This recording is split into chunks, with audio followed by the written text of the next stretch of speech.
De entrevistas com todos os candidatos a governador de Goiás. Eu sou João Nunes e vou conduzir esta série de entrevistas com a editora-chefe do jornal A Redação, Aline Mil, que está aqui conosco no estúdio. A definição do calendário destas entrevistas foi feita por meio de sorteio em acordo com as assessorias de cada candidato. A nossa convidada de hoje é a candidata Marta Jane, da coligação Construindo o Poder Popular. O programa será dividido em 3 partes. Na primeira, a candidata responde perguntas formuladas pela editora Aline Mil e equipe de jornalistas do jornal A Redação. A candidata terá 4 minutos para responder a cada pergunta. Na segunda parte, a candidata vai responder a perguntas formuladas pelos leitores enviadas pelas redes sociais. Você também pode participar colocando a hashtag EntrevistasAR no Facebook, Twitter, Instagram ou pelo WhatsApp do jornal, que é o 6299567336. O número do WhatsApp do jornal é este que está aí na home. Na terceira parte desta entrevista, a candidata terá 10 minutos para suas considerações finais. Então vamos à primeira pergunta formulada pela editora-chefe Aline Mil, mas antes, bom dia, candidata. Bom dia, João. Bom dia, Aline. É um prazer estar aqui no Jornal Redação, falando com vocês e com os internautas que nos acompanham aí em tempo real, ou que vão assistir depois, né, também, conhecer um pouco do que nós estamos defendendo. Bem-vinda, candidata.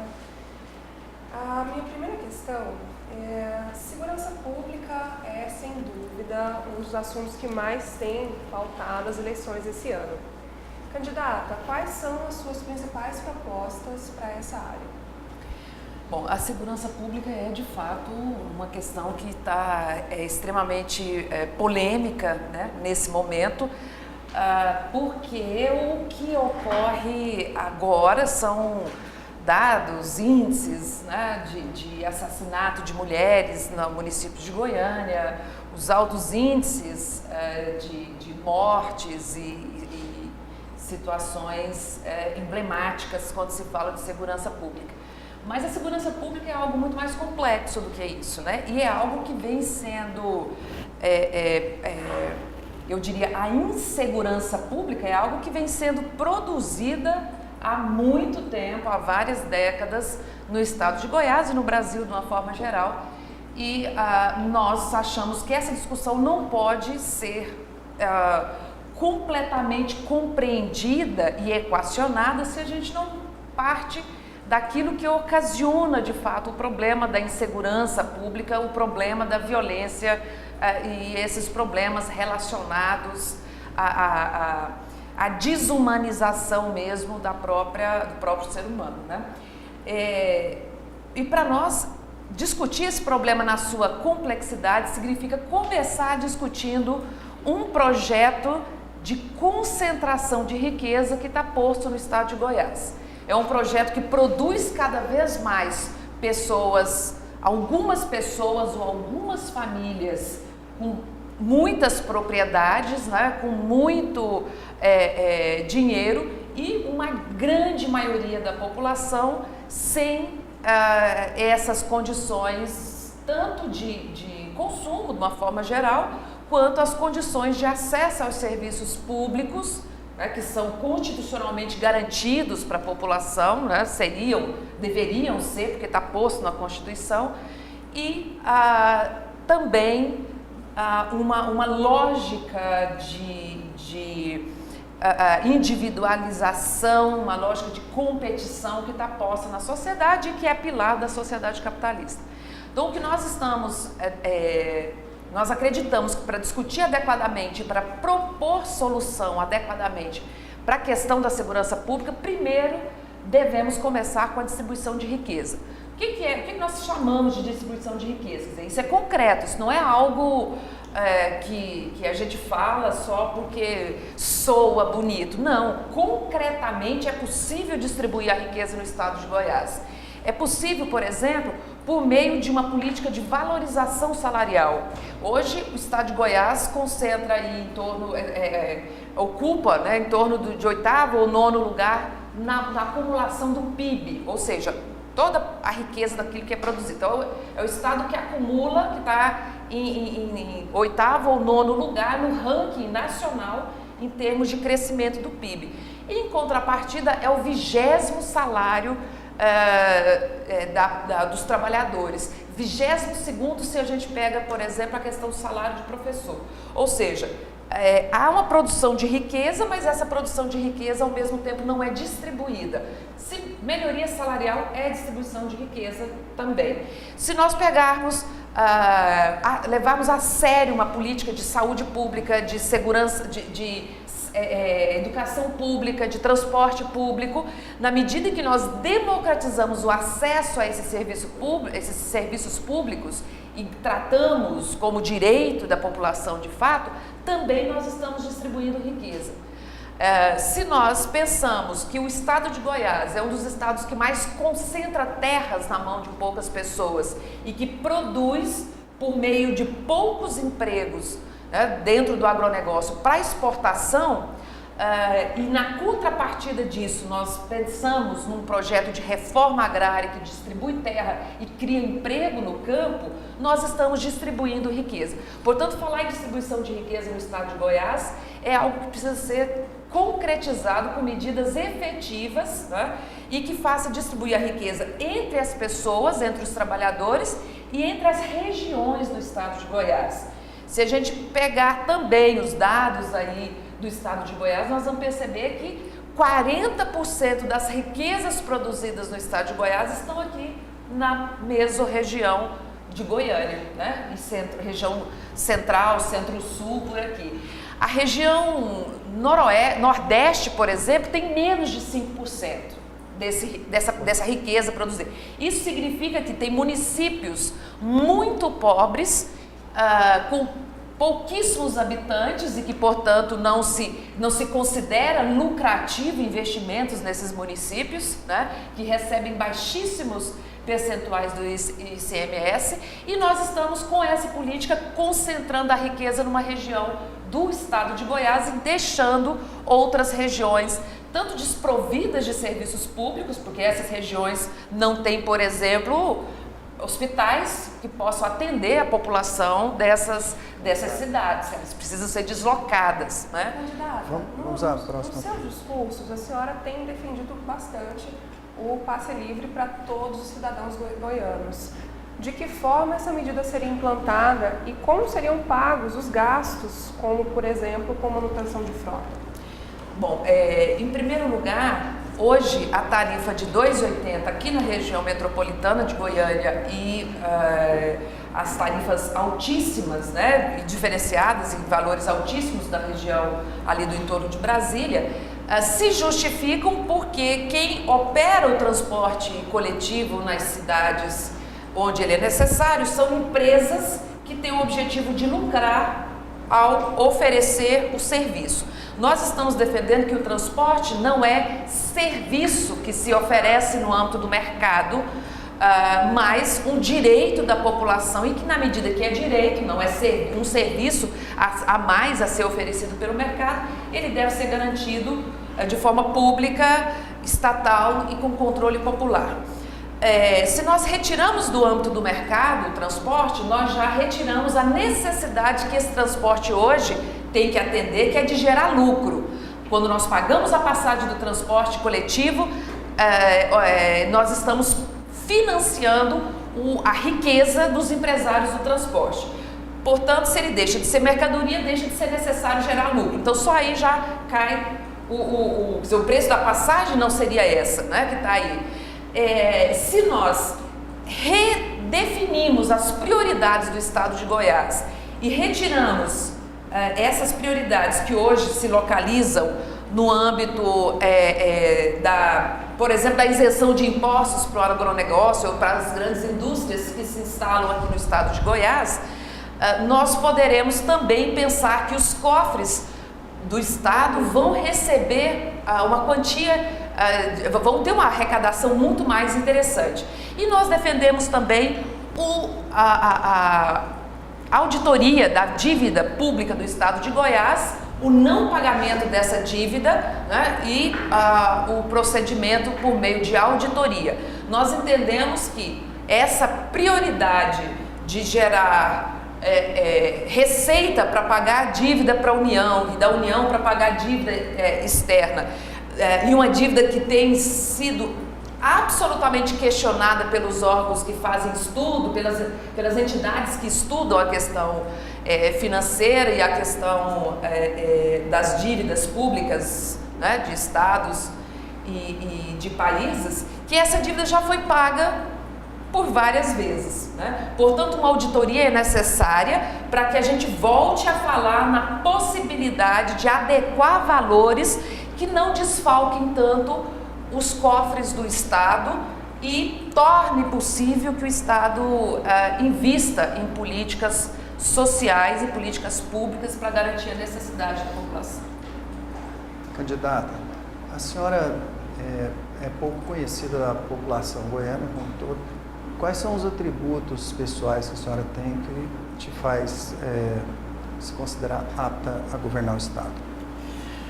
Primeiramente é bom dizer, é bom lembrar que esse não é um projeto individual da Marta Jane, né? Os atributos não devem ser buscados individualmente na Marta Jane, como as pessoas e os políticos tradicionais, políticos profissionais fazem, né? Como se eles fossem os sujeitos únicos e individuais do processo. Essa política personalista que normalmente a política eleitoral enfoca, né, o nome da pessoa, a história individual da pessoa, nós não compartilhamos dela, né? Essa coligação que apresenta o nome da Marta Jane como candidata a governadora é uma coligação entre PCB e PSTU, e o que nos credencia a apresentar um projeto socialista de novo tipo de desenvolvimento, né, alterando radicalmente as bases do modelo de desenvolvimento do Estado de Goiás que está colocado, é justamente a nossa trajetória nas lutas sociais, né? E aí eu estou dizendo que esse credenciamento não é da Marta Jane individualmente, que tem também, eu tenho também uma trajetória nos movimentos sociais, nos movimentos populares, particularmente os movimentos da educação, eu sou professora, né, há mais de 20 anos e sempre atuei nessa luta. E os demais militantes do PCB e do PSTU também são militantes que estão nas lutas, somos todos trabalhadores, não somos políticos profissionais que vivemos de eleição em eleição, né? A nossa atividade profissional, ela se mantém, né? Passada a eleição, eu estou de licença, porque eu sou funcionária pública, mas passada a eleição eu volto para o exercício da minha profissão como professora no IFG, no campus Anápolis, e acho que no meu entendimento, no entendimento da coligação PCB-PSTU, essa deveria ser a característica de todos os políticos que são profissionais de várias áreas na sociedade, contribuem com a sociedade de diversas formas e em determinado período da sua vida contribuem politicamente exercendo um cargo público, eletivo e tal, mas não com essa característica de político profissional. Candidata, no entanto, essa já é a segunda participação da senhora nas eleições para governo do Estado. Em 2002 a senhora também tentou se eleger vereadora, não obteve êxito, foi aqui na capital, correto? Sim. Em Anápolis? Eu moro em Goiânia, né? Eu trabalho em Anápolis, mas eu moro em Goiânia. Nós ficamos com a primeira suplência, naquela ocasião uma coligação com o PSOL, nós ficamos na primeira suplência do vereador Elias Vaz. Isso, mas na ocasião não obteve êxito na eleição, né? Atualmente a senhora tem menos de 1% nas pesquisas e nesse cenário, alguns adversários chegam até a afirmar que a senhora estaria apenas marcando presença e não teria, de fato, intenções de ser governadora do Estado de Goiás. Como a senhora avalia essa crítica?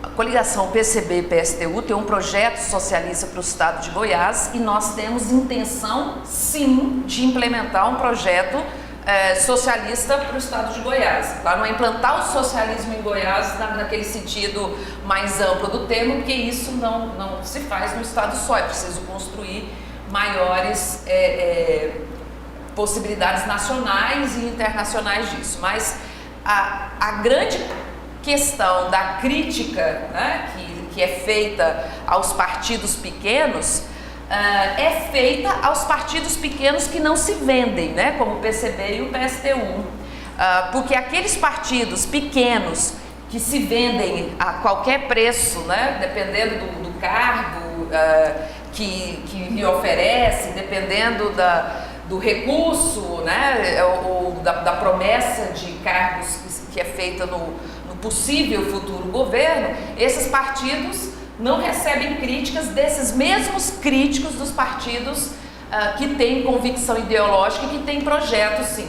Agora, essa crítica que é feita à coligação PCB e PSTU, a possibilidade da gente não ter intenção, ela vem também, ela tem origem também ao fato de nós insistirmos num projeto que é um projeto independente, que é um projeto autônomo e que é um projeto que não se vende nessas coligações fantasmagóricas que aparecem por aí, que confunde o eleitor, inclusive, porque determinados candidatos estão com um candidato numa eleição, né, falando mal do outro, aí na próxima eleição ele já não está mais com aquele, já está com aquele que ele falava mal, e aí aquele que ele falava mal passa a ser um excelente candidato, o que é ruim é o outro que ele estava junto na outra eleição. Enfim, por que isso? Porque esses partidos não mantêm uma linha ideológica clara, né? Eles se posicionam conforme a conjuntura, conforme o interesse naquele momento. O PCB, assim como o PSTU, nós temos posicionamento claro. Nós defendemos, num processo eleitoral, a linha política do partido que é definida congressualmente. O nosso programa de governo, que é o programa de 2010 e que é o programa que nós apresentamos agora, é um programa pautado nas decisões congressuais do PCB e não é um programa que muda ao bel prazer das circunstâncias conjunturais e acordos políticos aqui e ali. Portanto, as nossas coligações vão ser sempre feitas com os partidos que estão nas lutas conosco, que estão nas ruas, nas greves, nas atividades que nós estamos participando o ano todo, né? Não é uma coligação artificial para um processo eleitoral. Se não for com essa perspectiva de independência e autonomia, realmente não nos interessa governar o estado de Goiás. Por isso nós não aceitamos financiamento de empresa para querer dirigir a nossa gestão, a administração de uma possível vitória eleitoral da coligação Construindo o Poder Popular. Não aceitamos também coligações que possam deturpar o programa socialista para o estado de Goiás. Como a senhora bem disse, o nome da coligação de vocês é Construindo o Poder Popular, e a senhora sempre afirma, inclusive no seu programa, que o principal objetivo da sua candidatura é, de fato, construir um poder popular. Explica para os nossos leitores o que de fato significa esse conceito, construir um poder popular. Exato, e isso, na nossa opinião, é o que nos credencia também, né, falando na pergunta que o João fez anteriormente, a proposta do poder popular, a possibilidade, né, discutir essa possibilidade do poder popular, e é uma possibilidade real, né, não é fantasia da nossa cabeça, é o que nos credencia também falar em projeto de transformação da realidade no estado de Goiás. Porque nós sabemos perfeitamente que se a correlação de força no âmbito das decisões políticas do estado de Goiás permanecem tal e qual elas estão colocadas hoje na Assembleia Legislativa do estado de Goiás, né? Nessa administração de coalizão que os governadores, né, o executivo sempre faz com o legislativo e muitas vezes também com o judiciário, não sejamos ingênuos, né? Faz com que as decisões no âmbito do executivo estejam amarradas a determinados interesses que chegam, né, nessas representações aí dentro da Assembleia Legislativa com os interesses econômicos, né?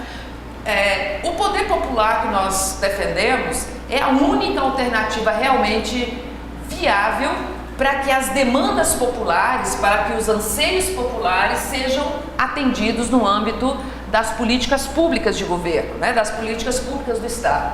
Isso significa, o poder popular para nós significa a constituição de conselhos populares, né, formado por local de moradia, por local de estudo, por instituição, por ramos de trabalho, né, por categorias de trabalhadores, constituição de conselhos populares representativos, né, de fato, conforme as lutas populares, né, e esses conselhos populares se reuniriam em bairros, cidade, estado. Então, é possível constituir espaços de decisão. Quando nós falamos de conselho do poder popular, nós estamos falando em espaço de decisão. Nós não estamos falando daquele limitado projeto do governo federal que prevê a constituição de conselhos apenas consultivos, né?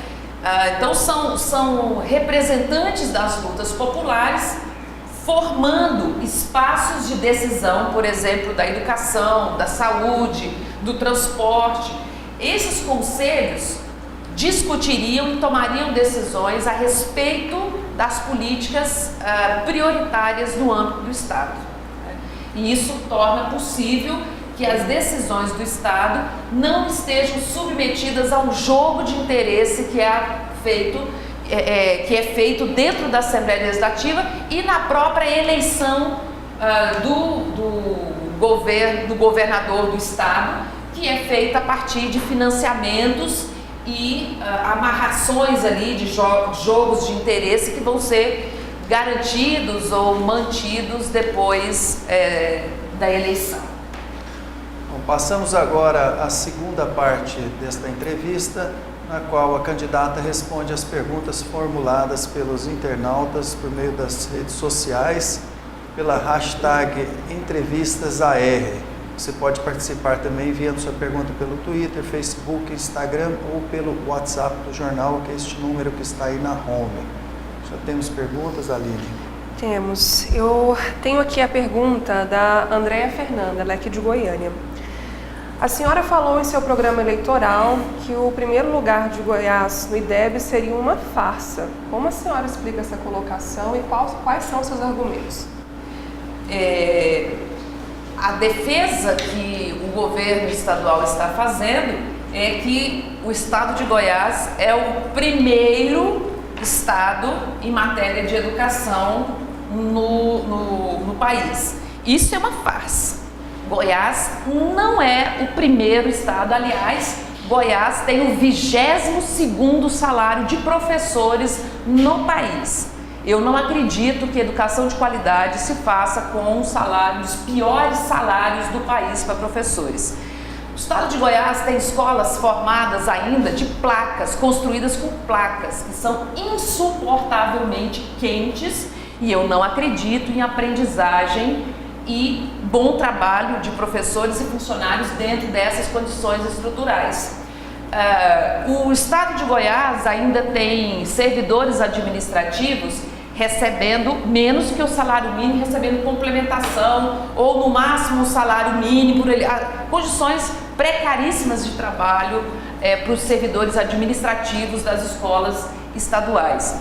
O estado de Goiás ainda tem menos de 3% de educação oferecida em tempo integral. O estado de Goiás ainda tem escolas que mais parecem presídios do que espaço de construção do conhecimento. Não é possível fazer a melhor educação do país num quadro como esse. E quem está me ouvindo aí, que conhece a realidade da escola estadual, conhece a realidade da educação no nosso estado, sabe que eu tenho a razão, que eu estou falando com razão. O número do IDEB é feito levando em conta alguns elementos. Vejamos. Primeiro, são 3 elementos fundamentais. Primeiro, nós poderíamos destacar a questão da aprendizagem, ou seja, a resposta da prova Brasil que é aplicada aos alunos do ensino médio.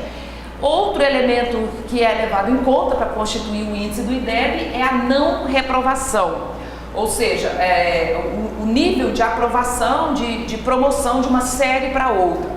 O Estado de Goiás implementa a política da promoção automática, e eu chamo de promoção automática porque o fim da reprovação sem as condições de desenvolver de fato um trabalho que garanta a aprendizagem é só promoção automática. Como se você ligasse na tomada e do ano seguinte o aluno já está em outra série, não interessa se ele aprendeu ou não.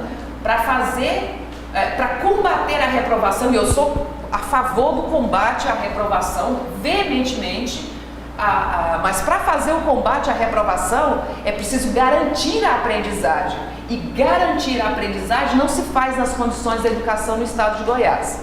O outro critério que é observado para constituir os dados do IDEB é a questão da não saída do aluno da rede, da permanência, né? Da não evasão, né? Estava me faltando a palavra. Então, esses 3 critérios são levados em conta. 3,8 é uma nota ridiculamente baixa para ser comemorada. E todo o avanço que houve ainda, só lembra, 3,8 em relação à nota de 0 a 10, tá? Não é 5, não é... Então, a rede privada ficou com 5,5, que é o mesmo índice do IDEB passado. O Estado com 3,8, levando em conta, inclusive, o programa de promoção automática que elevou essa média, né? Que é a não reprovação sem necessariamente garantir a aprendizagem. Portanto, nós devemos repensar e questionar esse alarde que está sendo feito em torno desse índice, porque isso não é verdadeiro. A forma com que esse índice tem sido utilizado não é verdadeira.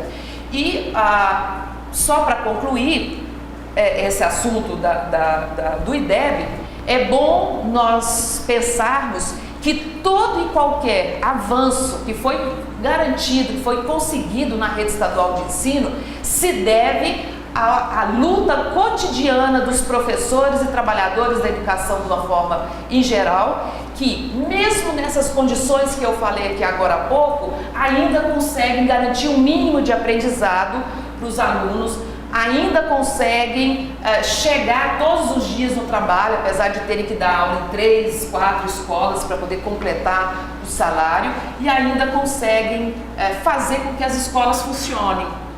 Próxima pergunta. A Ana Paula Ribeiro, também aqui de Goiânia, ela questiona. Na verdade, ela faz uma pontuação interessante, porque a senhora é a única candidata mulher nessas eleições, né? E ela questiona, a senhora tem algum projeto específico para as mulheres aqui no estado? Nossa, importantíssimo esse debate, porque nós estamos discutindo das formas mais enviesadas e superficiais a questão da segurança pública e a questão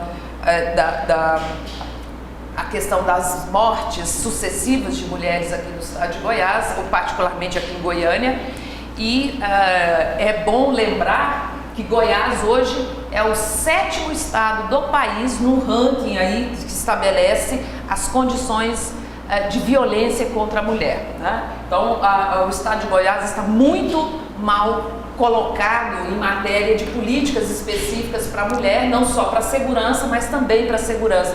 E falando sobre a questão específica da segurança, nós temos que aqui no estado de Goiás, essa violência não está posta só na capital Goiânia, como, né, a ideia aí das mortes sucessivas quer passar.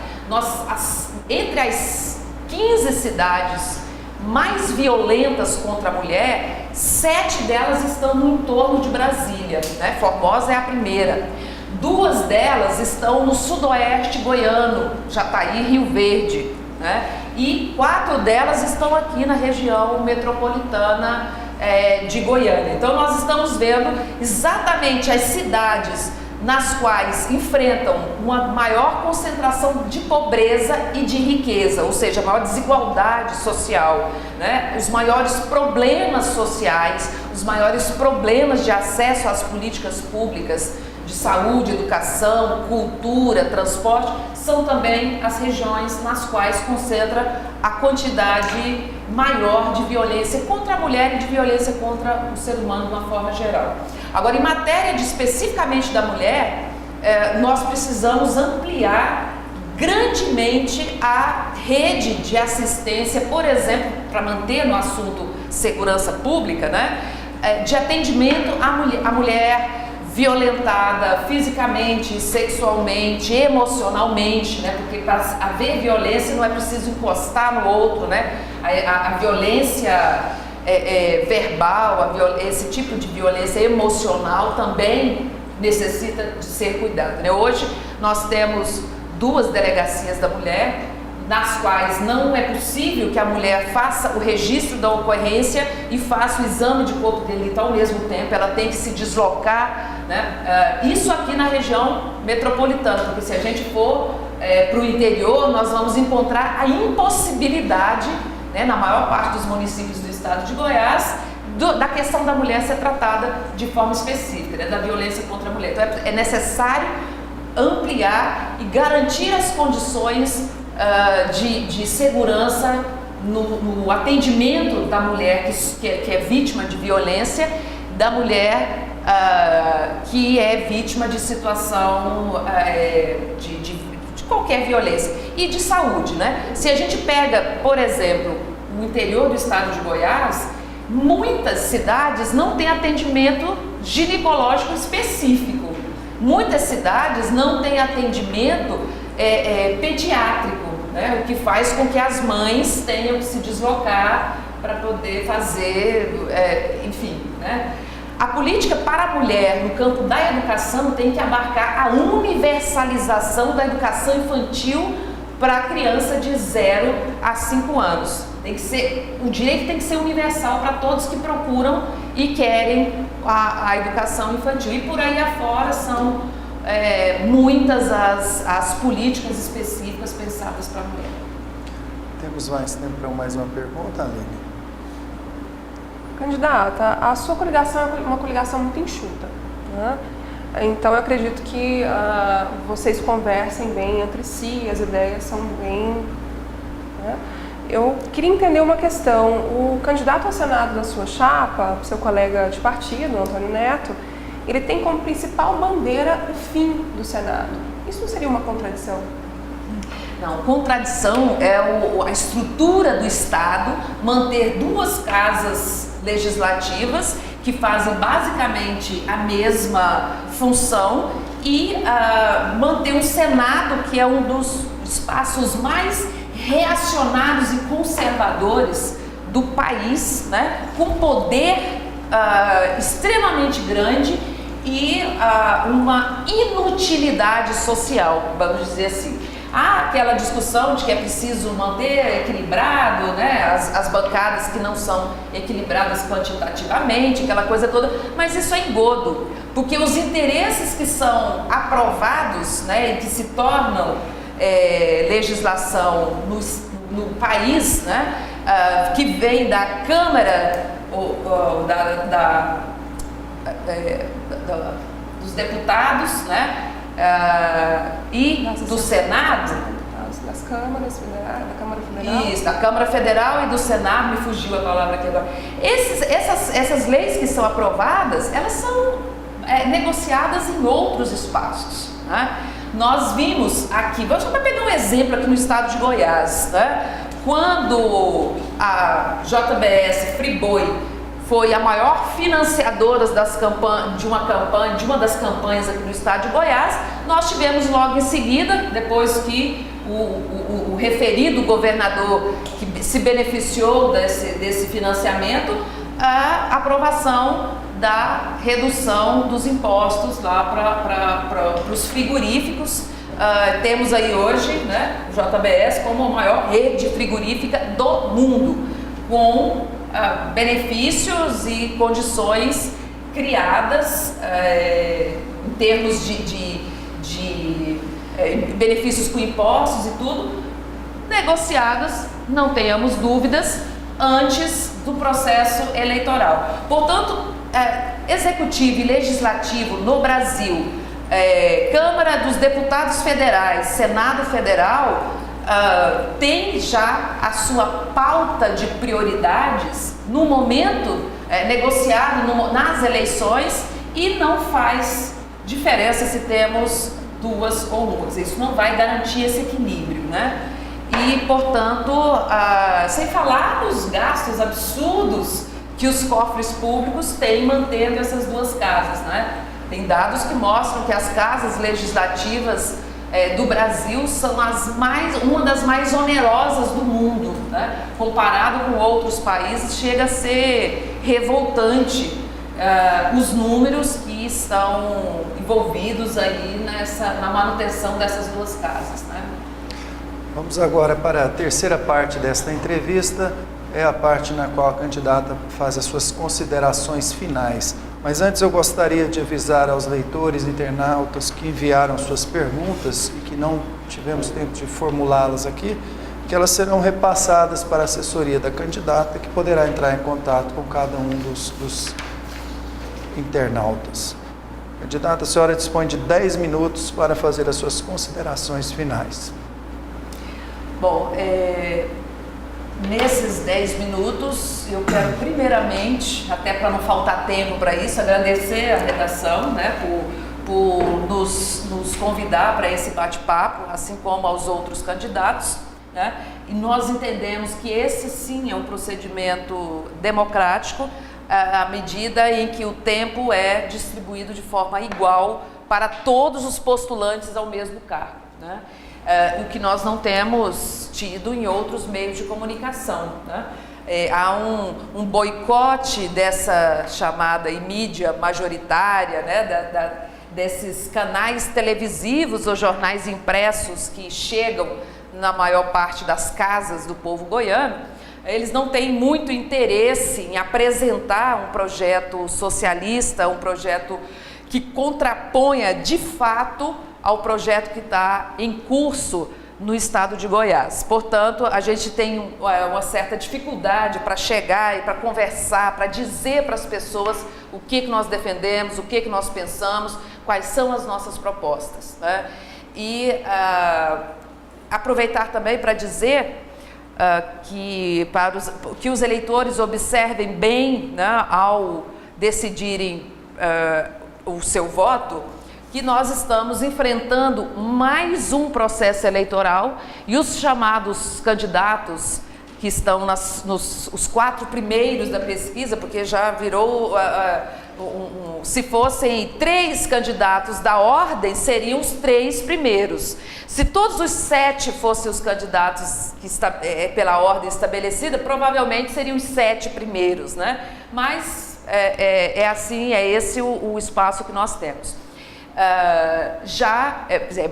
Chamar novamente os eleitores que observem as propostas desses candidatos, analisem essas propostas com as eleições passadas, o ano de 2010, que está aqui pertinho, né? As coisas que nós defendemos, as coisas que esses candidatos defenderam, as propostas, o que foi...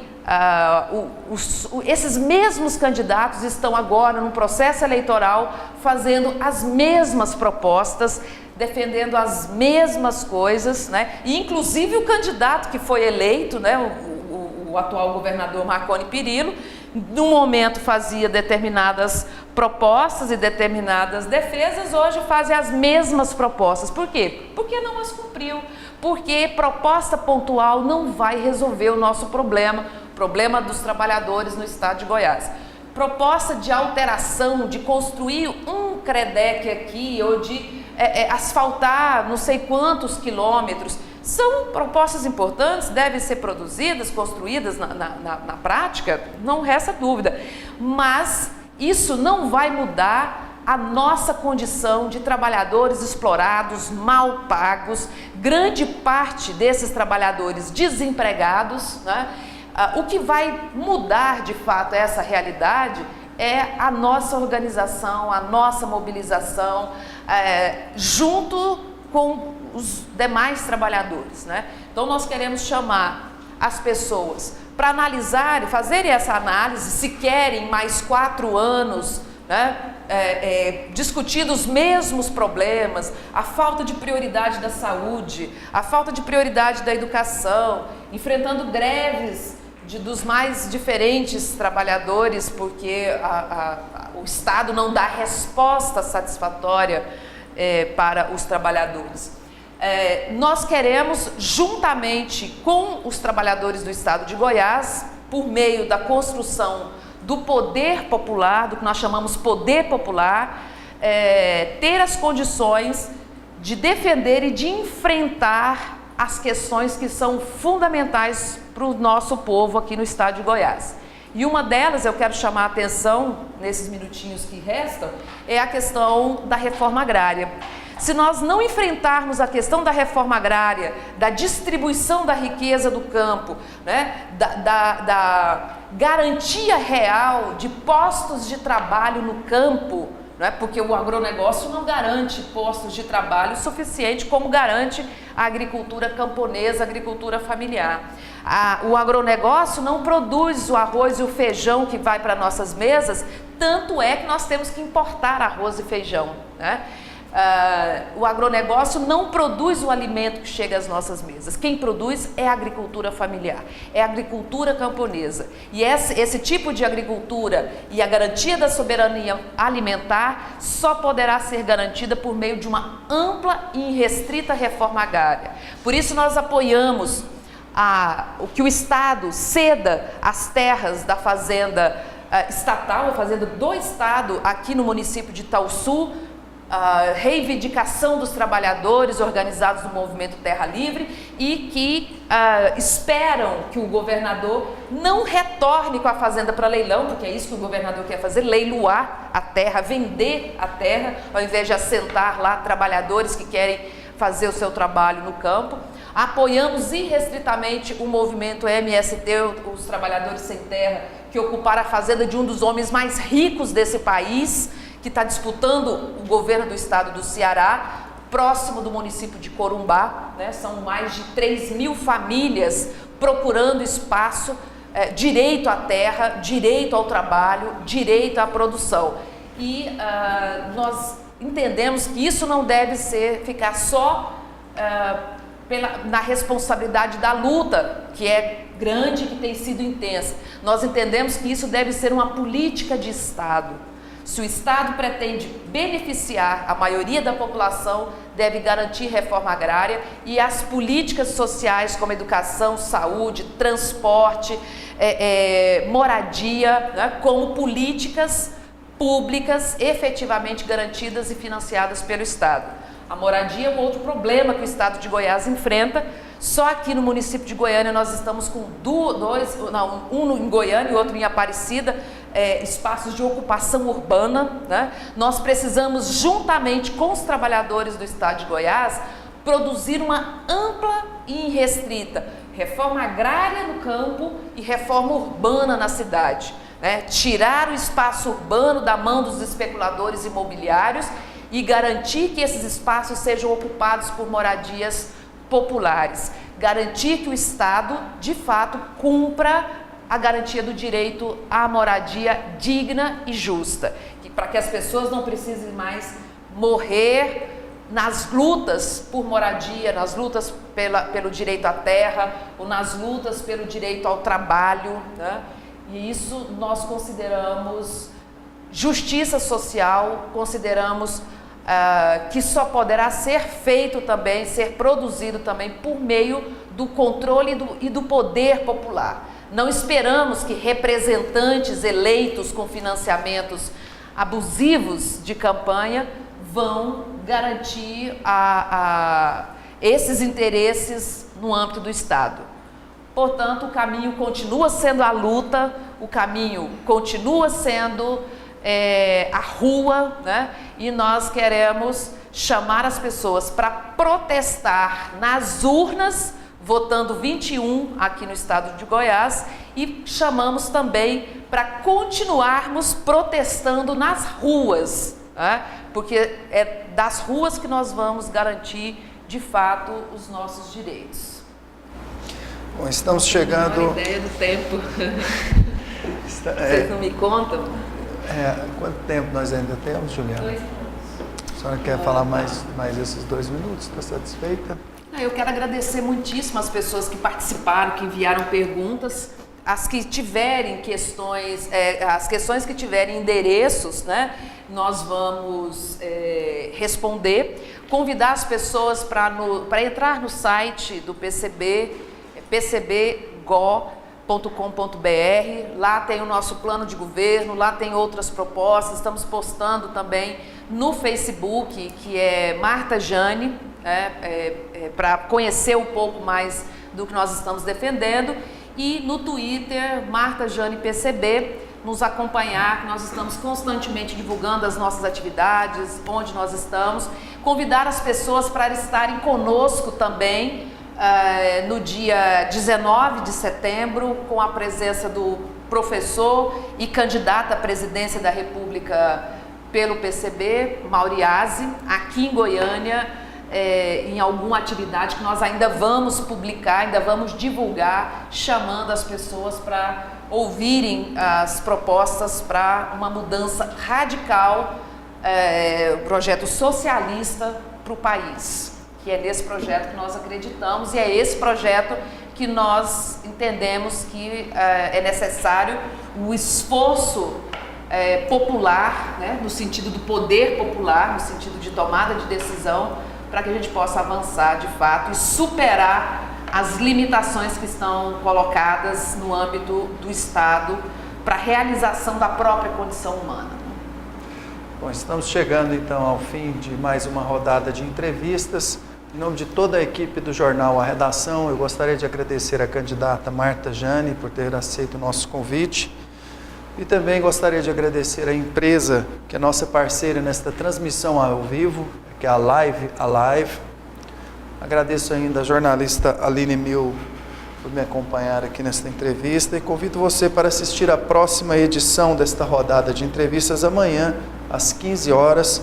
O nosso convidado é o candidato professor Wesley do PSOL. A cobertura completa desta série de entrevistas você encontra no jornal aredação.com.br. Muito obrigado pela audiência e até amanhã. Obrigada, até amanhã.